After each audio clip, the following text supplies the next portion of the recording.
Hello, everybody. Reggie Reglis here again with another exciting episode of Caregiving Secrets podcast. Going to be a powerful podcast today.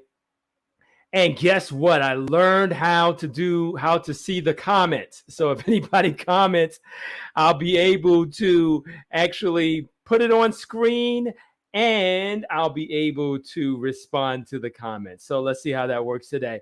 Anyway, Reggie Reglis here again with another Caregiving Secrets podcast. Today we're going to be talking about caregiver joy versus caregiver depression and the powerful power, but the power and the leverage that you have with cognitive flexibility. So let's get right into that in a moment. So again, Reggie Reglis here, Caregiving Secrets podcast. Let's get this part.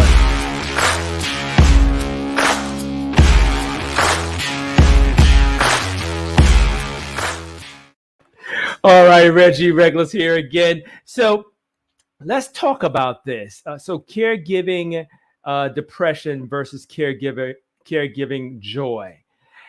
I found something out in my many years of doing of being a caregiver, and what I found is that when you are faced with something that happens as a caregiver, when you look at that thing, the way that you diagnose that thing and the way that you respond to that based on that diagnosis will determine whether you go into depression or depressed state, or whether you go into a state of joy or even a stable state. And listen, I found this as I was going through things. So I'm not saying that I knew this right away, but I learned it as I was moving and as I was moving through this. And so I call this cognitive flexibility because if you don't have that flexibility in your thinking and then use that to change your emotions, yes, you can become or go into a depressed state. Now, I know depression itself is a medical condition, so I'm not talking about that piece of it, but I am talking about things that as a caregiver can drive you to a place of it can drive you into clinical depression, but it can even just drive you into a place where you're so down and so listless that you can't move forward. You're just going through the routine. So let me share with you how to bring this into play and where this has happened to me and what you can do about it. So let me give you an example. Here's a great example actually that happened to me this week. So I have a wonderful caregiver. I actually have two wonderful caregivers. Uh, one that helps me during the week and one that helps me on the weekend. Now, the one that's helping me during the week, can't make it in for whatever reason. It's a legitimate, great, understandable reason. There's no problem with that. However, the challenge is that my business is picking up, my businesses are picking up, and this happening couldn't happen at a time that is like the worst time for it to happen. And yet, it would have been easy. And in the past, it would have happened that I would have fallen into a very sad, depressed state, a woe is me state. And look, don't judge me. I mean, maybe you don't do that, but I've done that in the past because now, if you see it the way I was seeing it in the past, when something like this happened, and I'm using this as an example because there are many things that can do this, but when this has happened in the past, what I would do is go into the woe is me state and I would stay there for a little while, right? But now because of cognitive flexibility and my ability to gain perspective on it and my ability to diagnose, look at this situation and listen to this. Now, listen to this. I think this is the key, the ability to actually find the good in this. Now, that is not easy. The ability to find the good in it and pull that good out and actually leverage the good that's coming from something that is really horrible, right? It's really something tough. But finding the good and pulling that out, and listen to this this word that I'm going to share with you. Not only pulling the good out, but saying to yourself that this is food for me. Man, I'm telling you, when you say that that is food for you, you take all the power away from that thing to bring you down. When you see you say, I'm going to eat this thing and it's going to nourish me, it is not going to take away from me. Come on. How can that thing beat you? That attitude will keep you from falling into a depressed state and actually put you in a state of joy, because now the very thing that was meant to be used against me, now I take that thing through cognitive flexibility and look at it from a different way, get a different perspective on it. I posted earlier that perspective leads to freedom, right? Perspective. When you do that, you can actually gain some joy from this thing. Wow. Now, you may not agree with me, but I am telling you from experience that I have been doing that.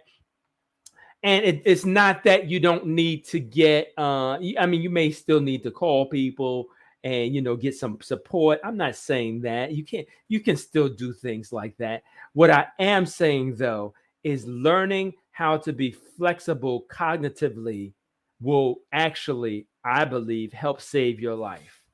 So let's look at it one more time. Let's take another example. Let's say as a caregiver, you are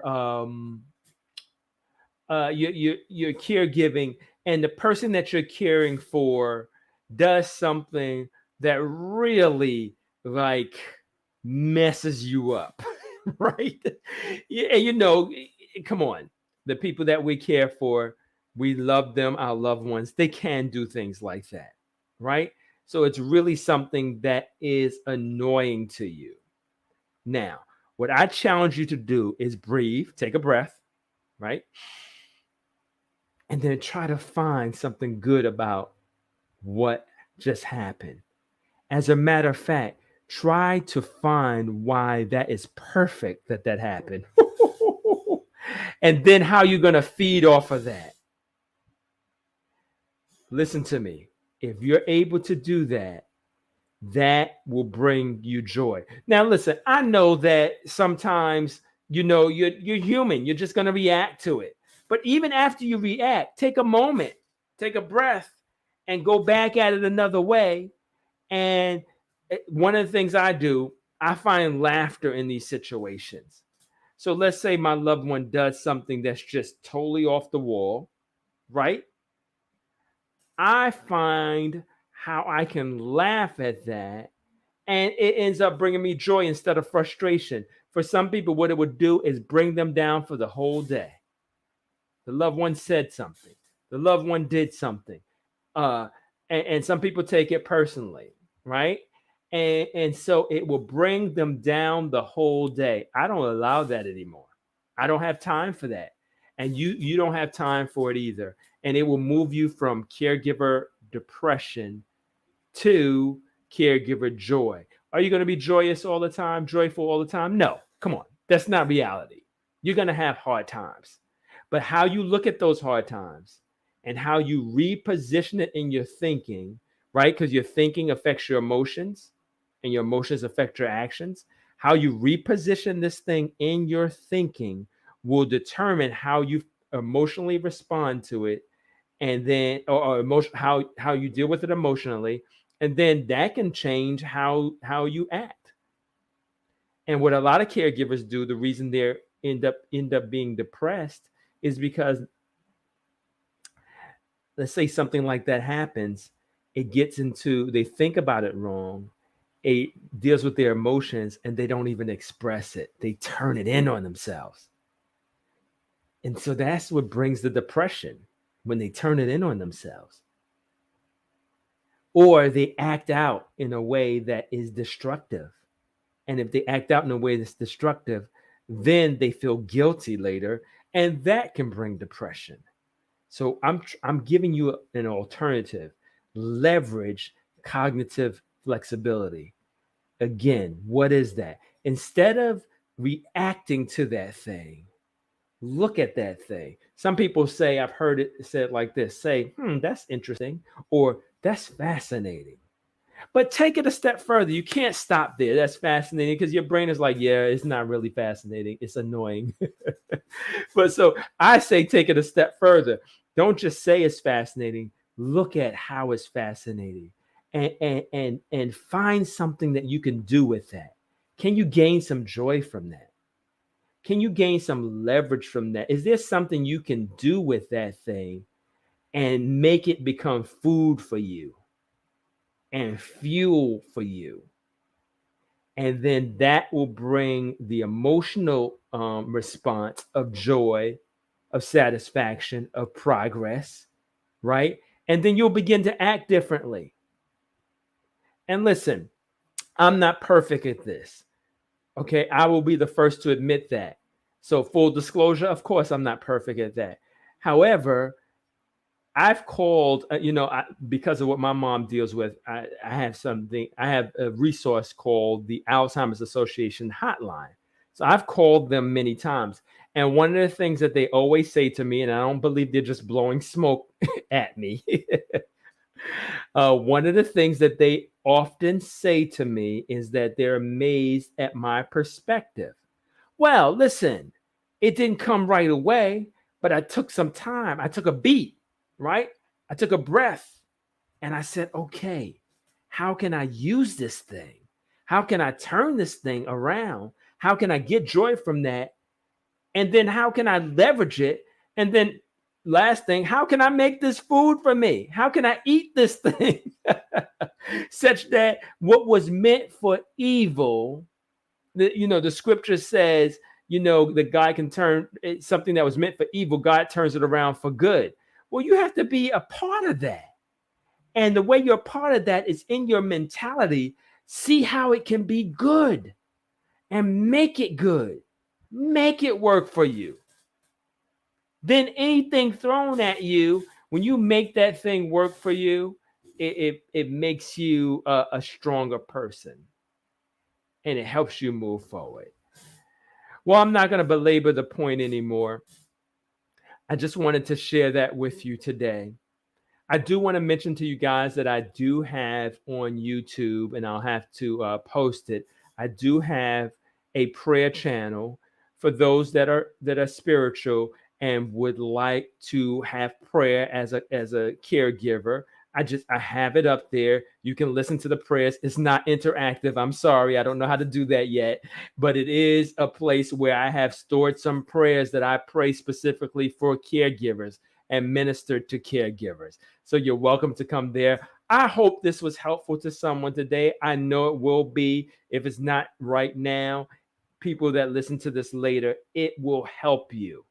Cognitive flexibility is so important. When you're rigid in your thinking, if you can only see things one way, and listen, this goes for anything in life.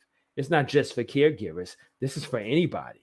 But I'm speaking to caregivers, and again, I'm speaking to everybody. When you're rigid in your thinking, you're setting yourself up to fall into a depressed state. But when you have cognitive flexibility, when you can find joy in even the ugliest things, you can move forward. Hey, before I go, I do want to give you an example I heard. It's a little disgusting, so to speak. But I read this in a book called The Magic of Thinking Big. I think his name is David Schwartz. I think that's his name. I read it years ago, and I read it again recently, maybe about 3 or 4 months ago. And I believe it's in this book. But they talked about, and I'm summarizing, and I'm probably destroying the whole story, but you will get the sense of it. Uh, what they did is they put two kids in two separate rooms, and I don't know whether this is a true story or not. If it's true, it's a little disgusting. However, the way it goes is they put two kids in two separate rooms, and the rooms, one room, they said something about uh, there being uh, there being toys in here, or a way you can play. And yeah, that's what it was. And so in one room they had all these toys, and they put the kid in the room, and the kid played for a little while, and then after a while he started crying and complaining because there were no more toys to play with, right? So here it is, the kid had everything, and yet he complained after he went through the toys. Then there was a second. I told you this is a little disgusting, and I hope it didn't really happen. But they put a kid in another room. This room had horse manure in it, right? And they went into this room after a period of time, and this kid was just as happy as can be playing in the manure. But when they took the kids out and they talked to them, the kid that had all the toys, the reason that kid was upset was because he had run out of toys. The kid in the room with the manure said he was having fun because he figured there had to be a toy in here somewhere. So he found, and he eventually did find it, but he found the joy in such a horrible situation. And I know that's kind of graphic. However, what is alluding to is, no matter what's given to you, right? No matter what the situation is, you can take that and turn it around. Find the joy in it. Have cognitive flexibility. This has been Reginald Reglis with Caregiving Secrets, talking about cognitive flexibility. I hope that this was helpful to you. Have an outstanding day. And I love talking to you again. I hope it was helpful.